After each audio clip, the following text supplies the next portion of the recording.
मैं रहता, मरहथा, मराठा। लड़ाकू लोगों के समूह का पदनाम है। कुणबी, धनगर, गरिया व अन्य लोगों का क्षेत्रीय भौगोलिक नाम है।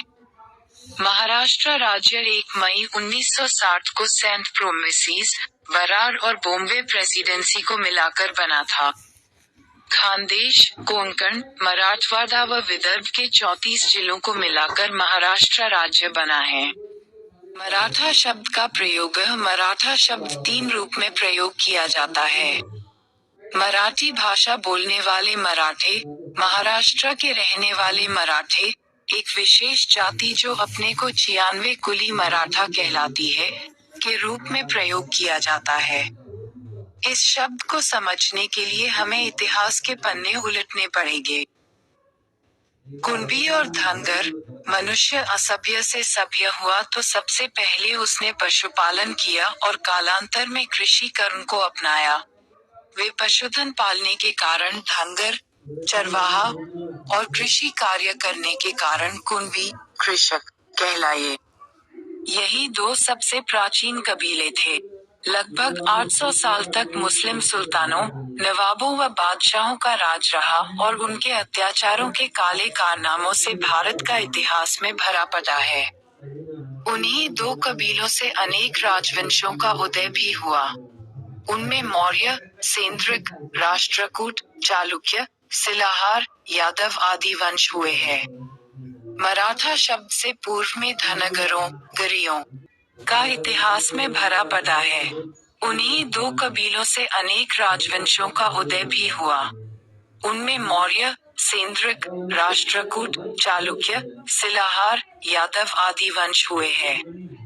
मराठा शब्द से पूर्व में धनगरों, गरियों में मौर्य राजवंश, देवगिरी के यादव, विजयनगर में साम्राज्य, जिंजी का कोण राजवंश, पल्लव राजवंश, होयसल राजवंश, कदम्ब राजवंश, बनवासी राजवंश, कल्दी, बिदनूर, इक्कर, कृष्णागिरी, राष्ट्रकूट, मान्यखेत, बारगल, तलोदा इत्यादि हुए हैं। दक्खनी लोगों के लिए मरहठा, उस समय मराठा शब्द प्रचलन में नहीं आया था। केवल दक्खन और दक्षिणी शब्द प्रयोग होता था। औरंगजेब का काल आते आते मरहट्टा शब्द शत्रुओं द्वारा दक्खन के लोगों के लिए प्रयोग किया जाने लगा। वे बाद में उस क्षेत्र को मरहट्टा क्षेत्र भी कहा जाने लगा। इतिहासकारों का मत है कि महाराष्ट्र में रट्टा नामक में जाति रहती थी।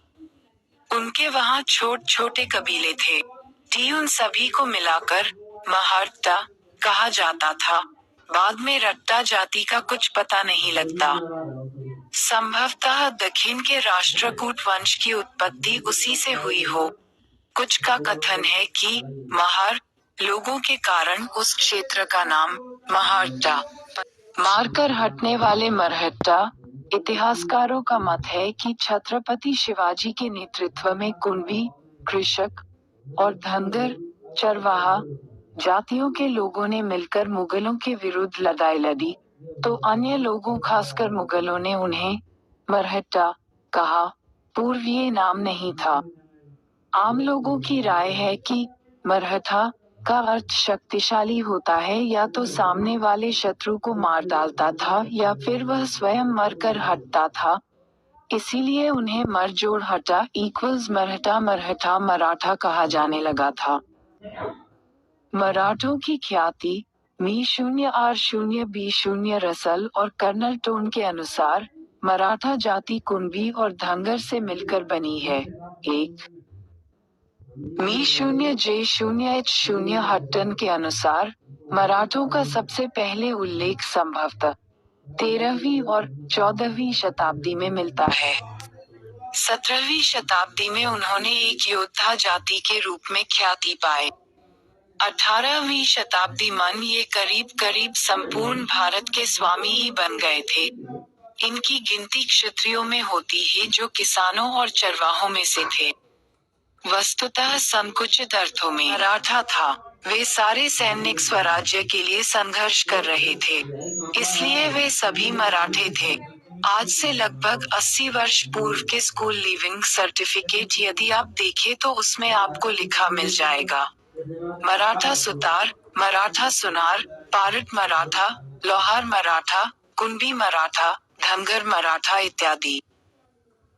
वास्तव मराठा शब्द स्वाभिमान व वीरता के प्रतीक के रूप में प्रयोग किया जाता था।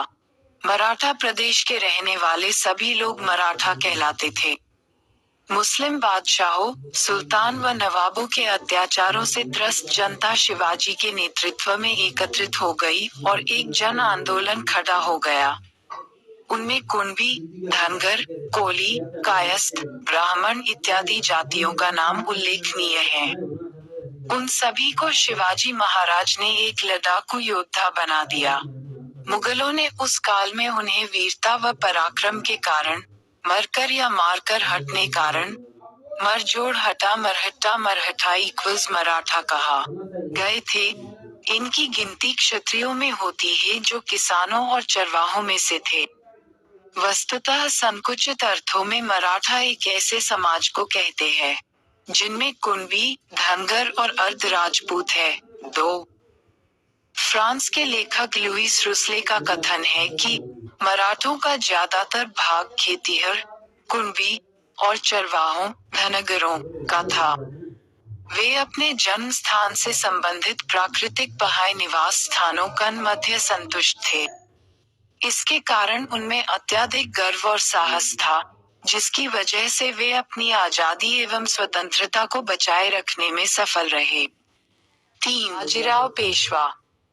धनगर ही मावले सैनिक, छत्रपति शिवाजी की अनेक गुरिल्ला टुकड़ियों का निर्माण धनगर गुर्रियों ने किया था। छत्रपति शिवाजी महाराज के विश्वासपात्र मावलों में अधिकांश धनगर जाति के वीर योद्धा थे। मावल सेना में घाट, मावल और कोंकण प्रांत के रंगरूट भर्ती किए जाते थे। वहां के हटकर, धनगर जाति के सिपाही परम विश्वासी और पहाड़ी लड़ाई में बड़े दक्ष होते थे।